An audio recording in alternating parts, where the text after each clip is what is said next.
Hello from the Property Pod, and I've got Melissa Smith here with me, or Mel for short, as she likes to be called. Mel joined us a short while ago over at the Property Pod. She is our senior property manager and she is brilliant. I'm not being biased.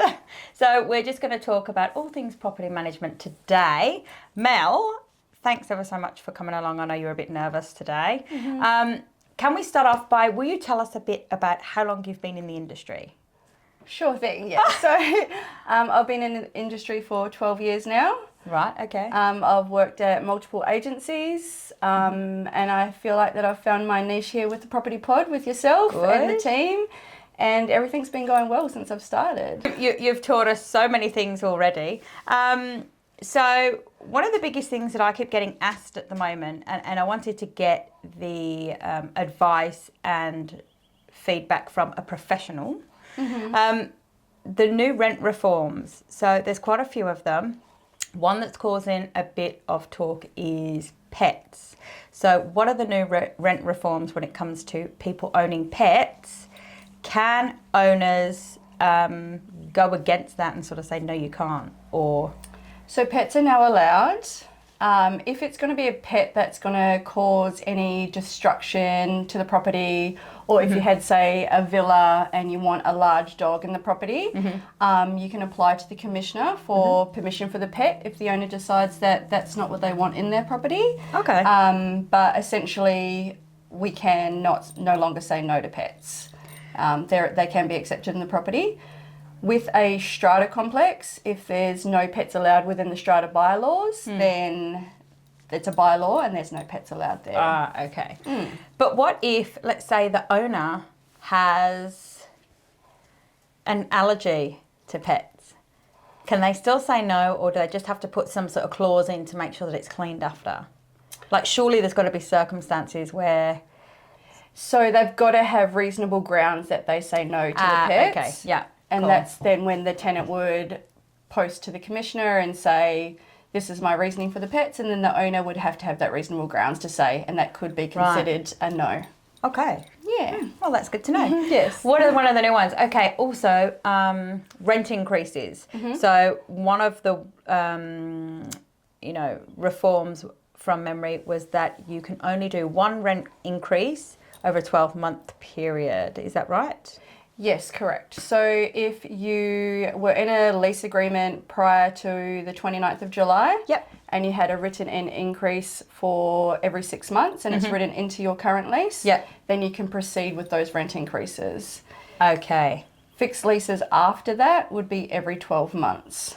Right, okay, no problem. So obviously that's bound to bring a bit of relief to tenants, especially as some of the rent increases were getting a bit crazy in both sides. Is there a cap on the amount that you can do a rent increase? There is no cap on the amount of rent increase. It'll still be along the market analysis and to the areas. But if you've been in a lease prior to the 29th of July and you've got the 6-month increases, then your next rent increase could not be until 12 months after. Right, okay. All right, brilliant. So we've covered pets, we've covered rent. What else? So we've got minor or major modifications. Yes, that's been a big one. A lot of people, one of the biggest things everybody used to say about renting was, oh, but you can't make it your own. And, some owners were very, very stringent and wouldn't allow, any sort of modifications to take place at all. So has that taken a full backflip now? Is basically, can tenants do what they want? No. So no, you can't. So tenants can't do what they want to the property. For example, a major modification would be installing, say, a gun safe to the property.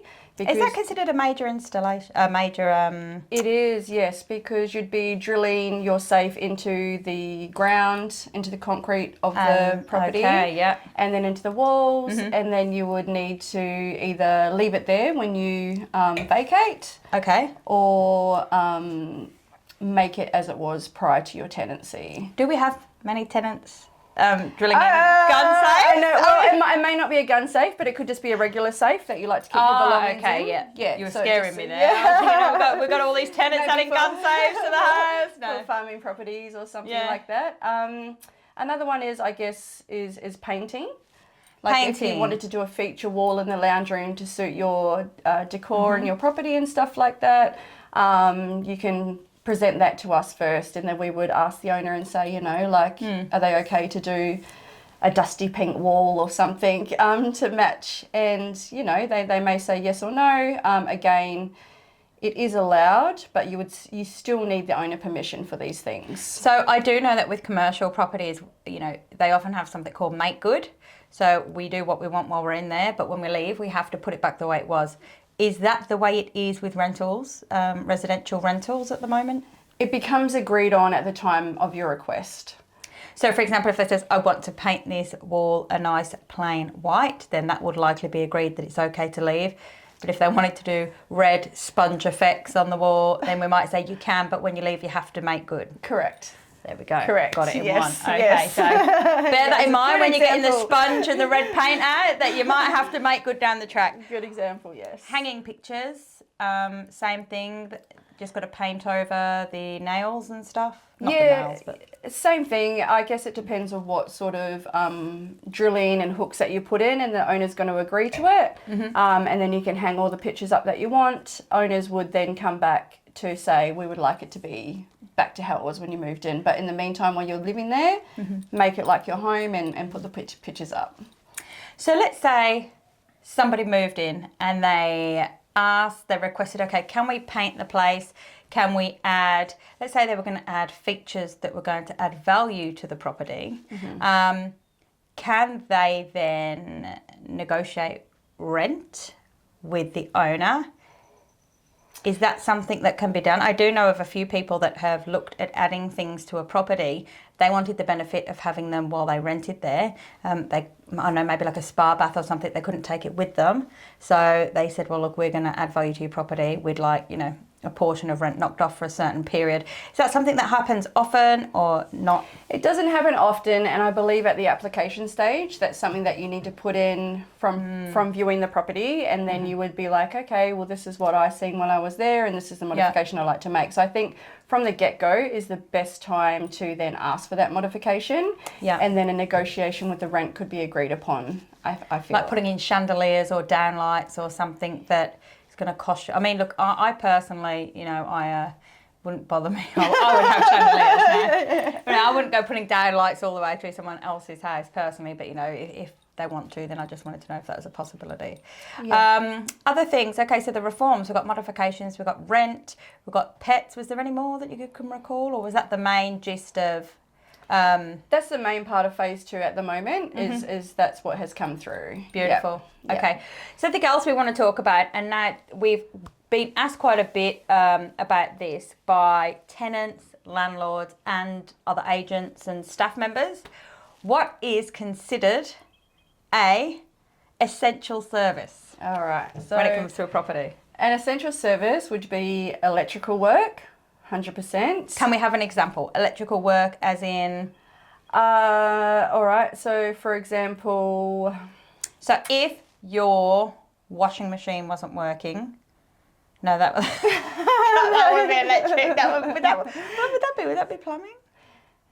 No, so it'd be plugging it into your PowerPoint. So electric, right? So let's say your PowerPoint didn't work. PowerPoint's not working. That's not essential, is it? It's not essential. So we talk through the tenets of a process of elimination to make sure that it's not that your appliance is old and that's what's tripping circuits and stuff like that. I think more electrical stuff would be, for example, lights are completely flickering, or I can give you a good example of a personal experience, is that I would turn my light off and the light would stay on. And then I went to the other room and the same thing was happening. And I was like, oh, okay. Poltergeist. No. Turns out there was a small fire in my ceiling. Really? Yeah. Wow. So I feel like acting on that immediately now from having that experience for myself is absolutely essential when they send things through like that. I feel like it's just a process of, eliminating what it could be, what it couldn't be. And I guess and this is where having experienced property managers is so vital, because other people may just say, oh, your lights don't turn off, big deal, go to sleep with them on. That's not essential. And then you've got people that have lived it. And, you know, the longer you deal with something, the more of these anomalies you come across. So the fact that Mel's been in this nearly 12 years, she's seen a lot of one-offs. And she obviously would recognise that and be able to identify it as an emergency, which is very, very important when you're dealing with other people's lives and other people's houses and investment. So that's a really good one. Absolutely. Are air conditioners an essential service? They're not an essential service. They feel like an essential service, especially in summer and especially at Christmas, but they're not, are they? Yeah, they're not an essential service, but a point that we could give to the tenants is to ensure that your filters are clean. If you don't know how to do that, call the property manager, call us, we'll let you know, we'll talk you through it, how to do it, and clean out your filters and stuff like that, and also update the owners to have these serviced prior to summer so that they're not inundated. And we can't get contractors out there. Yep, so this is an initiative Mel has just rolled out at the Property Pod, and that is contacting property owners ahead of time and letting them know to get their air cons serviced ready for the summer period. There's no point in being reactive when it comes to things like that. You know, we don't want loads of people on Christmas Day having a massive power failure, air cons cutting out left, right and centre, people's Christmas Day being ruined because it's like 40 degrees and everyone's sweltering through the day. You know, it's about being proactive. So good job, Mel, there. Getting onto that. A win for the Property Pod. And Mel, and even the cameraman's giving us a thumbs up. He likes that one. He's going to go home and service his own aircon now, look. All right, okay, what else? So air conditioners, not essential. Electrical is hit and miss. If there is no running water to the property, hence there's been a leak and we've had to turn off the mains. Definitely essential servicing. Essential. People. Plumbing is definitely essential services. Something like, say, your toilet's blocked over the weekend, but you have 2 in your property, we would act on that on a Monday because, you know, all the after hours fees for the plumbers and stuff like that. If it's overflowing and things are coming up out of your pipes and stuff like that, because that does happen, essential service, and someone would attend. Beautiful. Yeah. Okay. All right. What other essential services are there? We've got our water, our heating, our cooling, our electric. Somebody locks themselves out of the house and hasn't got access to another key. So first off, with the Property Pod, you can give me a call and more than likely I would pop to the office and get the keys first. So is there always a second key? Yes. We always make sure we have a copy. There's always a second key. If you lose yours, if you're locked out, if the key's locked inside, we will have another copy. Try and get in touch with us. Yes. And not just the property managers. I've had people that'll jump on the website and call me direct, the licensee, and you know, we've done nice drives in the middle of a food shop, left my trolley off, picked up some keys, head out to Success and took some keys down for somebody that had left some behind. So that's only with the right property manager though, guys. You know, you're not going to get this service everywhere. All right, I think that covers all the essential services. Now, obviously, me with the sales side of things, I'm going out to appraisals and people are saying, I can't sell my house yet because there is nowhere else to buy, or I will never get a rental. And this is shocking me how slow it is getting the news out there that the rental market's changed. Well, it has in some respects. So whereas we were putting a rental property on and we were getting 30, 40, you know, through the door, now it seems to have evened out a bit. And I'm going to ask Mel a bit about why she thinks that is. Mel, what is the property market doing at the moment in terms of rentals? So there is still plenty of rentals available. I think at the correct price point, the properties will be leased and they are there. With home open times, we're trialling different times of the day. I'm finding around 11:30, like lunch breaks, pre-lunch breaks, people can make it to those first thing in the morning before work. But if you have times that you think is beneficial and best for you to attend, please let us know. Tell us. Open to doing private home opens as well, especially with the vacant properties. The ones with tenants that are moving with home opens, we can work around that as well and make sure everybody can get through, view it. We also do videos as well for the property. So if you can't make it, we can send you a video of the property from a walkthrough and take applications via that sense as well. Brilliant. Okay, so really utilising technology to make sure everybody's included and everybody's got an opportunity here. And if not, look, they will still do private inspections to get you through. So if you are concerned about your probability of getting a rental or you're looking for a rental, please drop us an email or a message, and our details will be at the end of this clip. But we'll be able to help you out, I assume. Yes. And now in terms of what rent prices are doing, because obviously you, like Joe, who's our business development manager, you guys are sort of responsible sometimes for doing appraisals for properties in terms of rent. Are you finding them creeping up higher and higher? Are they the same? Are they dropping? What's happening? I feel like it has become quite steady. Each area is different. I believe if it's at the right price point as well for the area to comparables around the area, it's definitely got high interest. If you're putting it just that bit higher because you want to, maybe push it $20 here or there, that could just be all and end all for an applicant, and they may go up the road. So yeah, definitely. I'm going to put her on the spot now. I'm going to put her on the spot. Sure. Renovated 4x2 in Gosnells, what would you say? Easily $680 a week. Yeah, beautiful. Okay, 680, 720. Yeah. Normally give that bracket. I think we tend to give that bracket to allow ourselves a bit of room because the market can turn on the weekly. So it's about, from the date we give the rental appraisal to the date we get a tenant in, having, that bit of room to make sure. But we know that, 680 would be a good amount for a renovated 4x2. Yeah. Okay. See how she hit that? She's on it. Melissa's just on it. No, she's great. She's doing really well. Another suburb. Go. Hit me. All right. Oh, there we go. No. All right. No, I am actually. I'm going to do. You should know this. We're going to do one in Rockingham. Oh. Okay. Sure. You should know these. I think we've had about 5 down there. Yep. Or Wandy. Is Wandy down Rockingham Road? Wandy's not in Rockingham, but we have Warnbro. Waikiki. Yeah, and W. Yeah, anywhere around there. Yeah. 4x2, renovated. Renovated is... Or newer, more modern. More modern, 4x2 around the 690, 710 mark. Bit more expensive. Yes, yeah, okay, yes, fair in enough. the Waikiki. In the Warnbro, more renovated property where we've had to just do a bit of upkeep with carpets and curtains and yards and stuff around the $600 mark. That's for a 3x1. Yeah. But yeah, still good. Nice. And in your opinion, which suburb would you find the cheapest rental? Oh, the cheapest rental. So obviously you know that they're attracting a premium, those suburbs. Where do you think, if people are on an absolute tight budget, where would you be sending them? I would be sending them further south of the river, so probably Kwinana south of that. Interesting. Yeah. Okay. I'm finding even up near Armidale, Camillo areas are still pushing higher rents at the moment for the area. Yeah.